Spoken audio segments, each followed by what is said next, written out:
श्री जामयांग नामग्याल जी।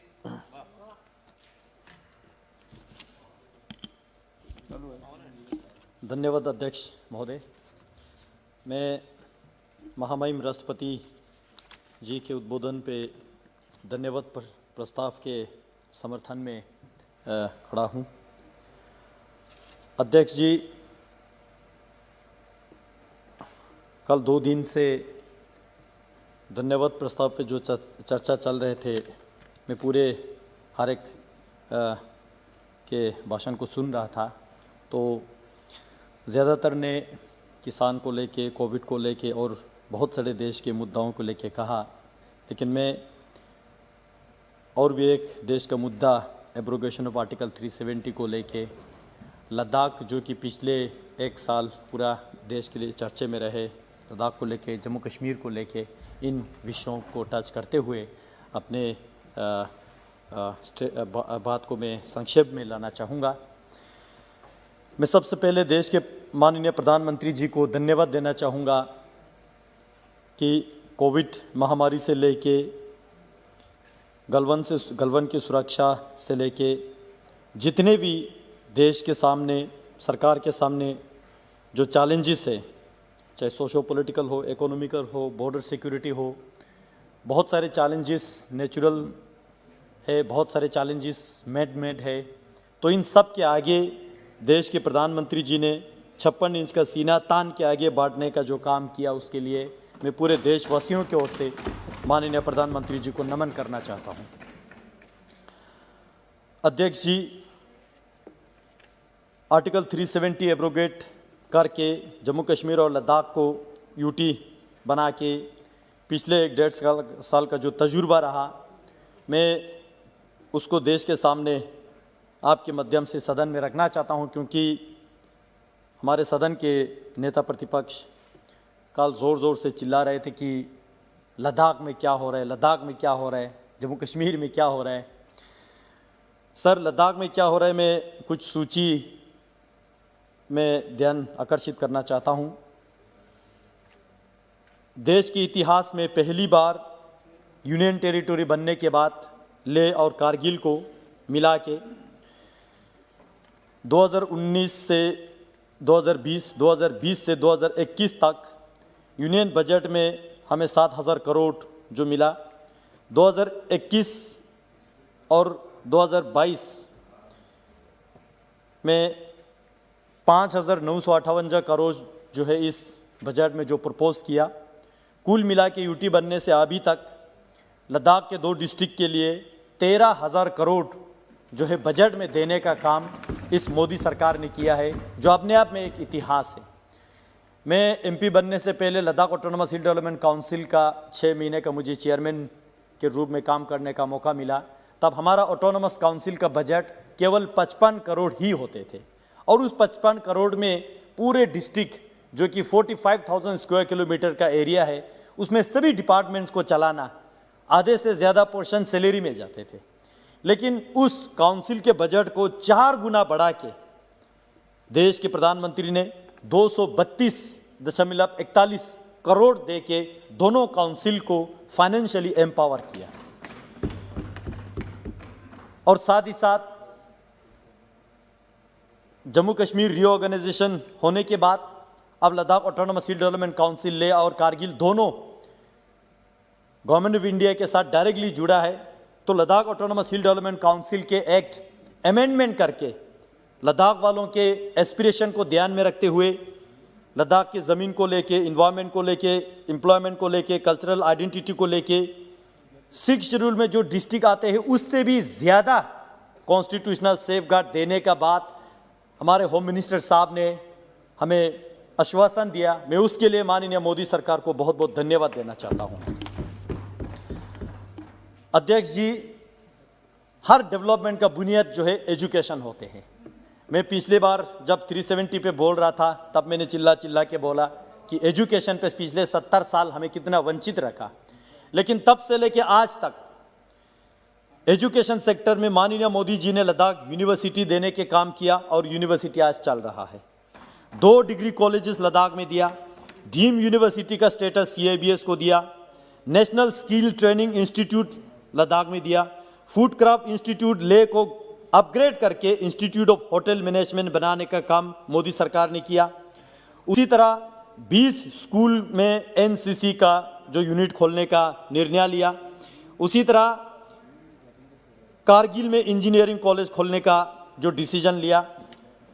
इसी बजट में लद्दाख के लिए central university of Ladakh Leh में बनाने का जो घोषणा किया, इतने मेजर स्टेप जो है इसी एक साल में हमें देखने को मिला। इसके लिए मैं माननीय मोदी जी के सरकार को धन्यवाद देता हूं जी।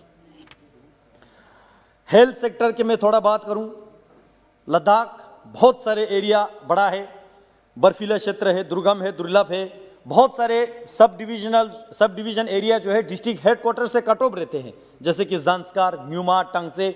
इन एरियाओं में टेलीमेडिसिन के द्वारा लोगों को हेल्थ फैसिलिटीज प्रोवाइड करने का काम ये सरकार ने किया, हम धन्यवाद देते हैं। लद्दाख के लिए 1 मेडिकल कॉलेज सैंक्शन किया, हम धन्यवाद देते हैं। नेशनल इंस्टीट्यूट ऑफ सोवा आयुष मंत्रालय के द्वारा लद्दाख में बनाने का जो निर्णय हुआ, घोषणा हुआ, हम धन्यवाद देते हैं। सर, टेलीकम्युनिकेशन, ये सारा मैं इसलिए गिन रहा हूं, ये केवल एक लोकसभा क्षेत्र ही नहीं बल्कि देश के सीमा सुरक्षा से जुड़े हुए। जब हम सीमावर्ती इलाका का विकास करेंगे तो ऑटोमेटिकली देश का सीमा सुरक्षा और भी मजबूत हो जाएंगे। तो ये पहले के सरकारों ने, यूपीए सरकार ने इसको जानने की कोशिश नहीं किया, लेकिन मोदी सरकार ने ये सारा जानते हुए टेलीकम्युनिकेशन की अगर मैं बात करूं, पिछले इसी एक साल में यूनिवर्सल सर्विस ऑब्लिगेशन फंडिंग के तहत 54 मोबाइल टावर जो 4G के सुविधा के साथ वहां लगाने का काम इस सरकार ने किया। VSAT लगाने का काम एमरसेट के साथ। जो गांव दूर दराज इलाका है, मीडिया में बहुत सारे मेंबर्स ने देखे होंगे, 2-2, 3-3 दिन में खुद पैदल चल के जाता हूं, उन विलेजेस को एमरसेट के जरिए, VSAT के जरिए इंटरनेट से जोड़ने के काम ये सरकार ने किया। उसी तरह अगर मैं पढ़ते जाऊं, सूची बहुत लंबा है, समय कम है, इसलिए मैं ज्यादातर पॉइंट्स को मैं स्किप कर रहा हूं। सर, एयर सर्विस को लेके ले एयरपोर्ट 1985 में बने थे, उसको अभी तक अपग्रेड करने के लिए पहले के सरकारों ने नहीं सोचा। उस एयरपोर्ट को 480 करोड़ दे के अपग्रेड करने का निर्णय जो है मोदी सरकार ने किया। और वो देश में बहुत सारे एयरपोर्ट है, उन एयरपोर्ट से अलग होगा, हट के होगा। पूरे लद्दाख के कल्चर, लद्दाख के आइडेंटिटी को उसमें झलकते हुए वो एयरपोर्ट जो इंटरनेशनल स्टैंडर्ड का बनने का जो निर्णय लिया। कारगिल का एयरपोर्ट एक्सपेंशन करने का निर्णय लिया। कारगिल एयरपोर्ट रिलोकेट करने की जरूरत है, वो सरकार उसमें कंसीडर कर रहा है। कारगिल में छोटे जहाज अभी उतारने का पूरा चांस है, लेकिन कॉमर्शियल वायबिलिटी नहीं होने के कारण से नहीं आ रहा है। हमारे टूरिज्म मिनिस्टर साहब इसी जनवरी 25 तारीख को कारगिल में आके -30 डिग्री सेल्सियस में वहां नाइट स्पेंड किया। मैं देश के सरकार को धन्यवाद देना चाहता हूं।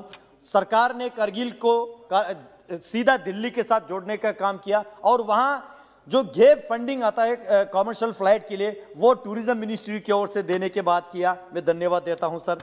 उसी तरह नुब्रा थोयस के एयरपोर्ट जो है वो वहां पे टर्मिनल बिल्डिंग करके सिविल हवाई जहाज चलाने का जो बात किया। सर, बॉर्डर सुरक्षा को लेके जो बहुत सारे रोड्स जो है, ब्रिजेस है, वहां कनेक्ट करने की जरूरत है। जोजिला टनल जो कश्मीर और लद्दाख को 12 महीना जोड़ने का जो काम जो है मोदी सरकार कर रहा है। मैं आज के बता रहा हूं, -30 डिग्री सेल्सियस में वहां पे हेवी बर्फ जो स्नोफॉल होते हुए वहां पे आज भी काम चल रहा है। पहले सरकार का मानसिकता ये था कि वहां पे ये काम करने का सीजन नहीं है, ठंड होता है, लेकिन ये सरकार ने वो मानसिकता चेंज करके -30 डिग्री सेल्सियस में वहां पे टनल निकालने का जो काम आज हो रहा है, मैं इसके लिए धन्यवाद देना चाहता हूं। नियमो पदुम दरचा रोड 3 साल के काम जो है पिछले 3 महीने में करके जो लेह से ज़ंस्कार सीधा 8 घंटे में कनेक्ट होने के काम जो है ये सरकार ने किया। ये सारा इसलिए बता रहा हूं क्योंकि ओपोजिशन के लीडर कल पूछ रहे थे कि लद्दाख में क्या चल रहा है, ये जानना बहुत जरूरी है। सर, शिंकुल्ला टनल, तकलांगला टनल, लचुंगला टनल, सारा DPR बनने का काम हुआ है। मैं मोटे मोटे पॉइंट पढ़ रहा हूं सर। उसी तरह टूरिज्म को लेके बहुत सारे जो विस्तार कर रहा है, होम स्टे को प्रमोट कर रहे हैं, नया ट्रैकिंग रूट्स खोल रहा है, नया जो है कारगिल को टूरिज्म की दृष्टि से प्रमोट करना बहुत आवश्यकता है, वो हो रहा है। क्योंकि देश में एक ऐसा परसेप्शन बना रखे है कि कारगिल माने वार जोन, ऐसा नहीं है सर। कारगिल वार जोन नहीं है, कारगिल पीसफुल टूरिस्ट डेस्टिनेशन है। ये परसेप्शन बदलने का काम हमारे टूरिज्म मिनिस्टर प्रहलाद साहब ने वहां आके जो नेशनल टूरिज्म डे कारगिल में मना के ये सरकार ने दिखा दिया है कि कारगिल हम कहां लेके जाना चाहते हैं। मैं इसलिए देश के सरकार को धन्यवाद देना चाहते हैं। सर, युवा और खेल के संबंधित थोड़ा बोलूंगा, फिर मैं जम्मू कश्मीर धारा 370 इंटरेस्टिंग पॉइंट पे आऊंगा। सर, माननीय सदस्यगण, आपको 10 मिनट हो गए बोलते हुए। सर नहीं हो, आप 1 मिनट में अपनी बात कर मैं संक्षेप करता हूं सर। चलो ये सारा पॉइंट में स्किप करके सर, माननीय सदस्यगणों से आग्रह कर रहा हूं कि वो अपनी बात को घड़ी में देखकर 5 मिनट में अपनी बात को समाप्त कर दें। आपको नहीं, आपको तो 10 मिनट हो गए।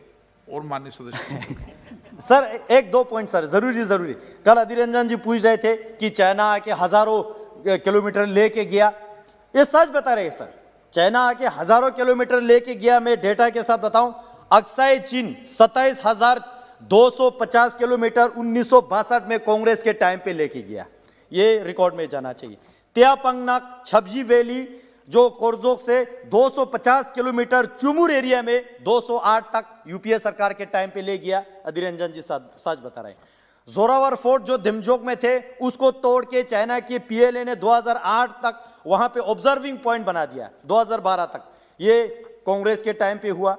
उसी तरह धूमचले जो एंशिएंट ट्रेड पॉइंट है 2008 से 9 तक वो भी ले गया। तब सरकार में कौन थे? कांग्रेस थे। लेकिन आज मैं मोदी जी को धन्यवाद देना चाहता हूं जो देश की सुरक्षा केवल प्रधान सेवक ही नहीं बल्कि प्रधान रक्षक बन के जो है देश के सीमा को इतने मजबूत करके 10-20 गुना इंडियन आर्मी उधर तैनात करके देश के सीमा को इतना मजबूत किया। इसलिए मैं बताना चाहता हूं सर, आजादी के कभी शाम नहीं होने देंगे, शहीदों की कुर्बानी बदनाम नहीं होने देंगे। बची हो जो एक बूंद भी लहू की, तब तक भारत माता का अंचल कांग्रेस की तरह नीलाम होने नहीं देंगे।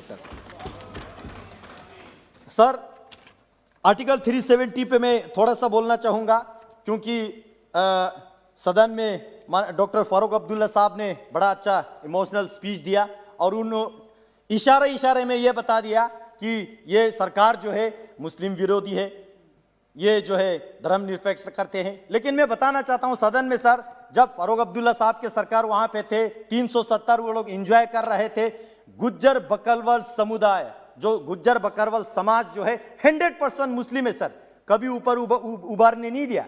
लेकिन यह सरकार ने 370 हटने के बाद कल डीडीसी इलेक्शन चुनाव किया, गुज्जर बकरवाल को पॉलिटिकल रिजर्वेशन देके उस मुस्लिम समाज को जो पिछड़े थे दबे थे उसको उठाने का काम जो है इस सरकार ने किया। यह मैं रिकॉर्ड में लाना चाहता हूं सर 370 हटने के बाद ग्रास रूट डेमोक्रेसी वहां आने लगा सर।